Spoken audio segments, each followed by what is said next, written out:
Hi everyone, welcome back to Krista TV. Wike is playing with fire in River State. This Arise News program with Kogbara. Kogbara exposed so many hidden secrets and equilibrium President Bola Ahmed Tinubu for not curbing Wike's excesses. My correct people, them Wike is actually playing with fire in River State. Wike's constant attack on the Jaw Nation are unwise and completely unnecessary, and the president is clearly on his side.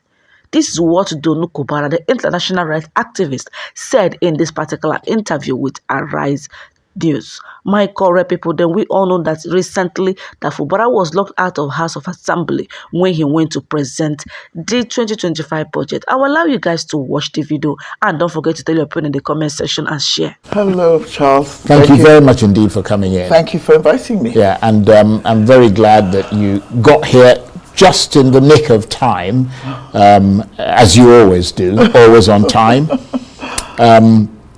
But let's start with River State, because that is, of course, your home state, and therefore you feel a certain affinity with, the state and so on. As you watch this crisis continue to unfold, what do you make of it all at this stage? I think that my former governor, Wike, the current minister for the Federal Capital Territory, Abuja, I think he's playing with fire, and I think I blame the president for not curbing his excesses. Wike has got, in his view, perfectly legitimate grounds to quarrel with the current governor, Fubara. And I know Wike much, much better. In fact, I don't know Fubara at all. I've only met him once briefly. Wike and I go back years, and he's been nice to me from time to time. So I want to make it very clear that this is not against him per se, it's against his behavior. I'm siding with River State. Whoever launches assault against a state that is, limping along rather feebly, I am going to take up against that person, But but Wike is playing with fire. His attacks on the Ijaw Nation are unwise. Not because the Ijaw Nation is always right, of course it isn't. But it's completely unnecessary at this point in time. Fubara is an Ijaw person. All his people are outraged about the comments Wike has made about their ethnic group. And I think if Rivers catches fire, it's probably going to sort of have a domino effect throughout the Niger Delta. And nobody is fooled. The President Tinubu this week received some Niger Delta elders in the presidential villa, and was, dishing out benign advice in a rather sort of magisterial Olympian way. Advising them to talk to the governor, saying the governor should respect the rule of law, listen to the judiciary, which, by the way, the Supreme Court had, as we know, humiliated him the week before. And I just think, who are you kidding? Give me a break, Mr. President. If your side of this issue, because it's clear that he's on Wike's side, and that his attempts to offer advice to Fubara are just tokenism. It's just gaslighting nonsense. Give us a break. Play your role. You're supposed to be the leader. You're supposed to be the daddy of the nation. I mean, you're old enough, for God's sake. In fact, probably grandfather of the nation. Why don't you stop all this unnecessary wahala? Wike is a very impetuous person. He's pugnacious, he's volatile. I know him really well. And, on a good day, he's a nice person, honestly. But once he gets a rare good day. And once he gets to be in his bonnet, like this, his fixation with Fubara, whom he feels betrayed by, he's going to carry on like this till somebody says stop. He's like a moving train, okay? And the only person who can do that is the president. I say this, even if Wike was my husband or my same mother, same father, sibling, I would tell him what I'm saying now. Stop. Yesterday, of course, hugely eventful in Rivers State. Today, slightly less fraught, but the intrigues continue not far below the surface. What do you make of the resumption of hostilities? Because it sort of goes off, and as we used to kid around in those days, I'll see you tomorrow, we'll resume hostilities tomorrow. But they kind of resumed hostilities in the last few days, and it kind of came to a head yesterday.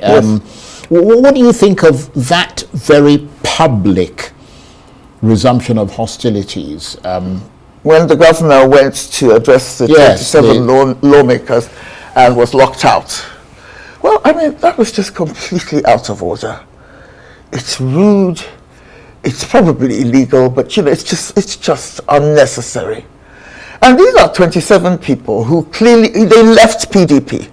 They were received publicly into APC, and now because of a dicey judiciary and all kinds of strange Niger shenanigans, we're now being told that they didn't leave. Okay. And then they can do what they want. How dare they? It's a bit like the emperor's new clothes, isn't it?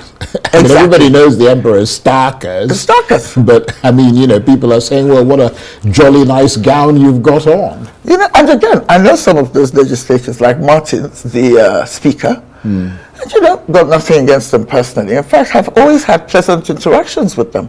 But Martins, I tell you, stop. You're behaving really badly. And very few people in this country are going to say, you're an asshole, you're behaving like an asshole. I am telling you stop, because I know what people tell me. And I know what the majority of people in Rivers State and outside Rivers State think. Because the people around Wike, they're living in a sort of echo chamber. They all gather around him, drinking, singing, on your mandate we shall stand, and all their other nice little anthems that, they sing when they're together. And they hear each other, but they don't hear the outside world. And you mentioned at the outset that you stood with Rivers State. Yes, I stand with Rivers. How do you analyze the impact of this crisis on the ordinary people in the state? It's absolutely devastating. I talk to people of all levels. I talk to staff in hotels. I talk to taxi drivers. I talk to market women. I talk to people in my village. And of course, Wike has supporters at all levels, but the majority of Rivers people are fed up. They are dejected. They want all this aggression to end. And of course, potentially, they're not getting the FARC allocations, the money that is supposed to accrue to them from the federal government. And if it continues, it could really worsen the economic situation, couldn't it? That's another very critical point. One of the reasons I intervened by making one or two podcasts and writing one or two articles is because I'm really concerned about the economic situation in Rivers State. Now, you have three main cities in this country, which is Port Harcourt, Abuja, and Rivers. Now, Port Harcourt, Abuja, and Lagos, should Port Harcourt not be some kind of shining city on a hill? I mean, that's where the oil comes from. I mean, Rivers is the capital of the oil industry, right? Yet it's sort of staggering along painfully. Its economy is shot to pieces. It used to be, I have a friend who owns a housing estate. It used to be full of people coming in from outside to do business in Rivers State, mostly oil business. Now the place is deserted because people stay in Lagos, fly into, including expatriates, fly into Port Harcourt Rivers State just to do their work and fly out again. So they're not contributing to the local economy in terms of, the social impact, the economic impact. And I just feel as if Rivers State is treated like a cow that should be milked and not loved. Right, you mean Rivers State. Yes, I'm so sorry if I said that. Yeah. So we're just being used, abused. The money that Tinubu and his people are enjoying so thoroughly, it comes from us and our neighbors, our brethren in the Niger Delta. I want some respect. I want some care. I mean, if we're going to be milked so that Nigeria can survive financially For God's sake, treat us like human beings. And do not toy with us just because one person is upset with his successor. Because that's what all this is about. Wike is upset with Fubara, and maybe for good reason. To be honest with you, I don't know Fubara. I don't know what he did to upset Wike this much. Okay? Because I'll say something that will surprise a lot of people. I don't know Wike to be a particularly vindictive person. I have crossed him several times. I mean, during 2023, after the election, did I or did I not come onto this program and accuse him of rigging the election in Rivers State? But he forgave me. We carried on being the best of friends after a few little, sulking sessions and verbal exchanges. When my mother died, I didn't ask him for anything. He gave me money, just to contribute to the burial cost. So, Fubara must have done something that just really, he can't forget it. He can't forgive it. And I suggest that a real friend will tell him, sorry, matey, sometimes for the greater good, you have to let certain things go. It is too self-centered to drag a whole state. You mean say to Wike? Yes. Yeah. He should stop it. Even if Fubara has cut him to the quick. Someone even told me that Fubara made Wike cry one day. He was so disrespectful towards him shortly after he took over from him. I don't know if it's true. Even if it is, it's not just about you. You cannot drag a whole state into crisis because you have a problem with one person. Indeed. And I mean, you talk about the fact that as President Tinubu referred to it, Rivers State is the goose that lays the golden egg. Yes. And the rest of Nigeria is sort of, living off it.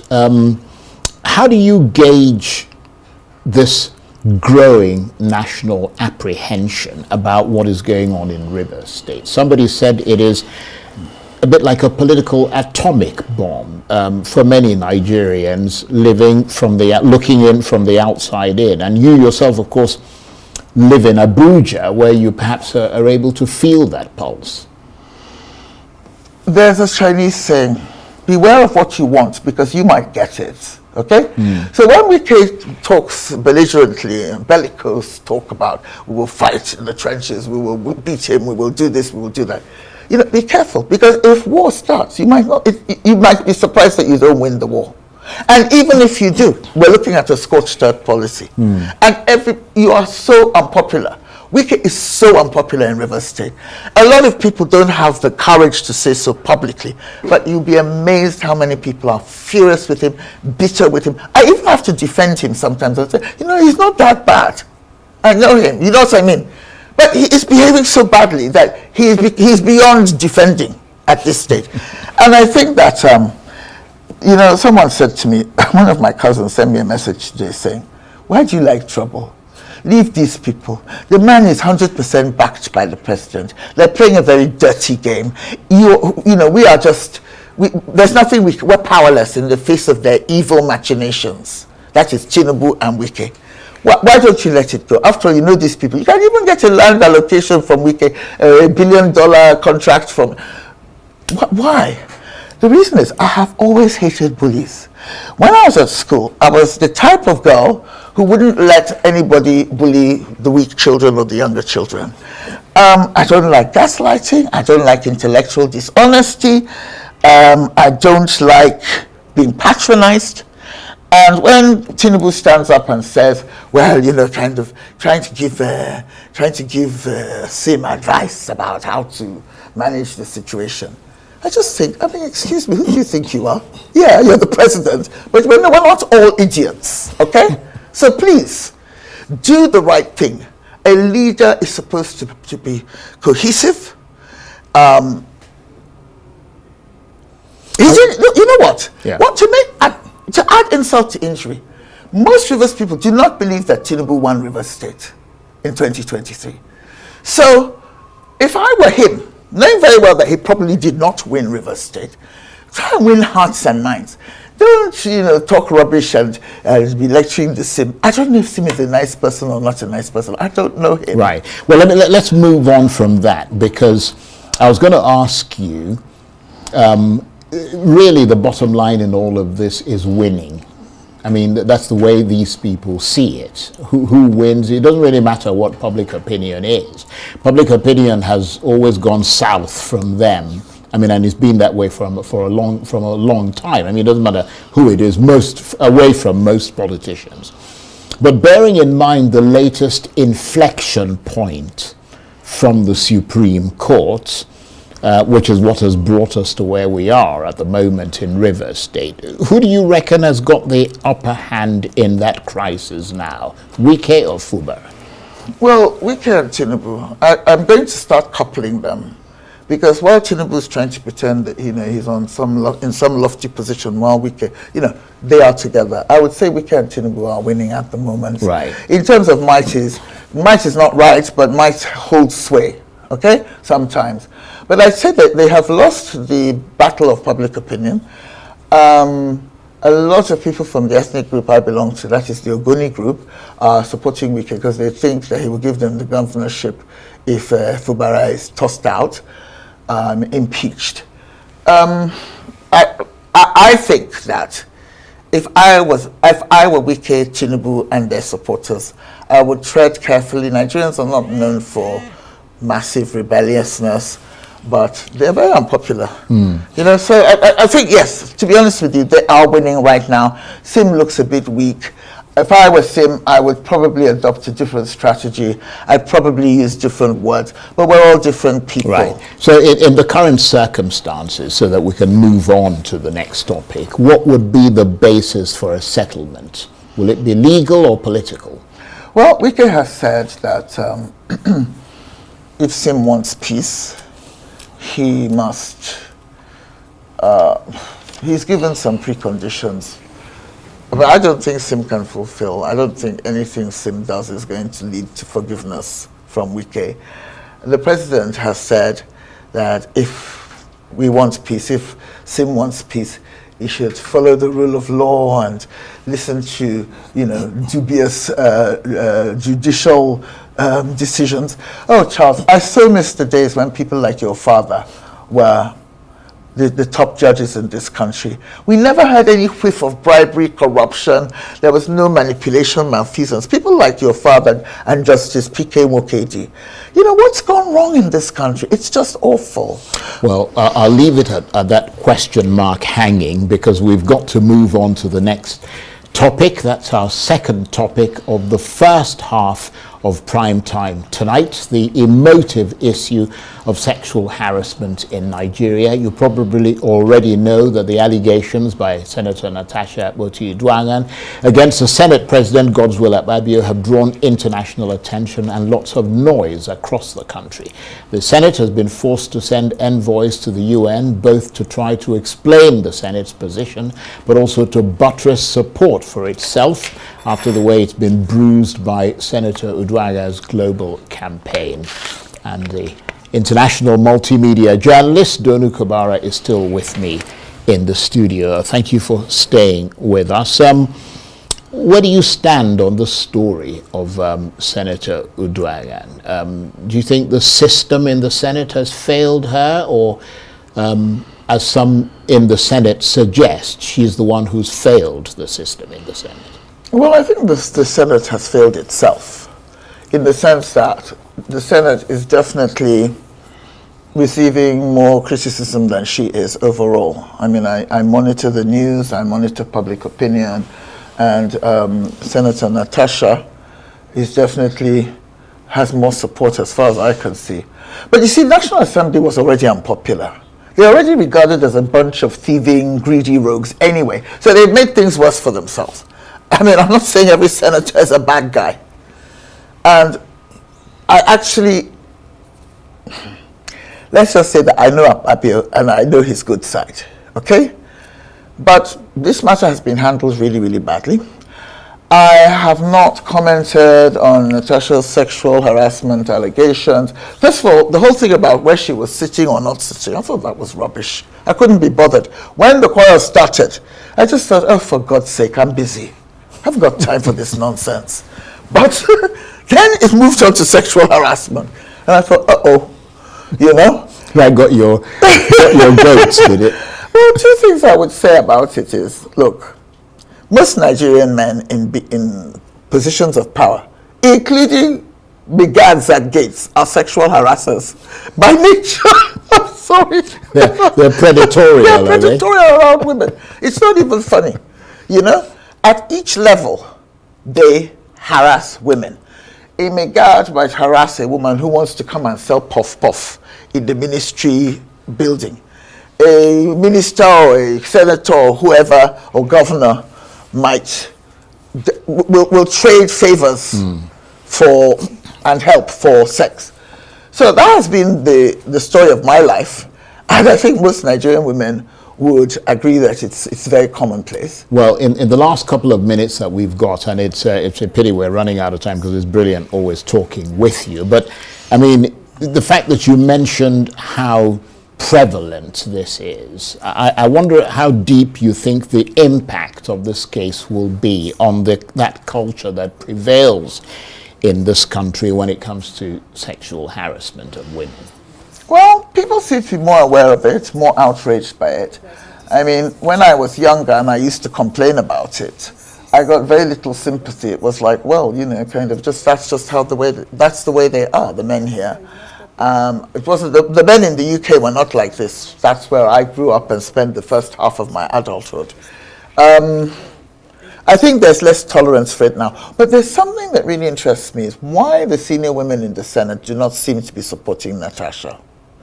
I have tried to reach one of them who is a friend of mine, and she hasn't answered me. It's like, why are you not supporting her? Is there something we don't know?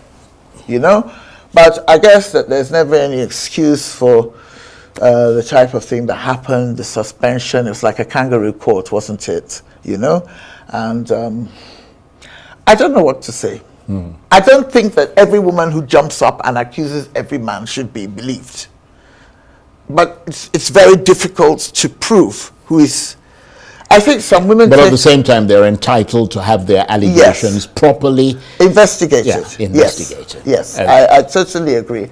And what I was going to say is that on this, going back to this matter, which is very, very close to my heart, is on River State. You know, let me just say something I've never briefly, because we're something literally 1 minute. Something I've never said before.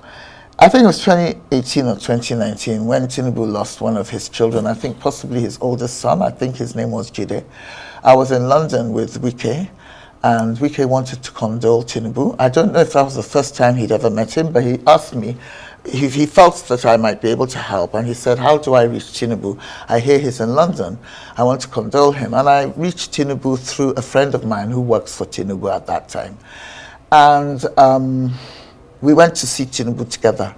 Like I said, I don't know if that was the first or second time. We went to go and see Tinubu together with one or two other senior Rivers people. And Tinubu was very, very pleasant and welcoming. And they definitely were not close then, but they're close now. How long ago was that? I think it was 2018, 2019, around then. Right. Right? It was the week that Wike appeared at Chatham House. And I'd just like to appeal to Tinubu. You know, I had quite a high regard for you then, but a lot of, you know, bad stories have been leaked about him since, and, you know, we know the stories about his life in America and all that. But, you know, anybody can turn their reputation around, and I would like Tinubu to be the man he could be.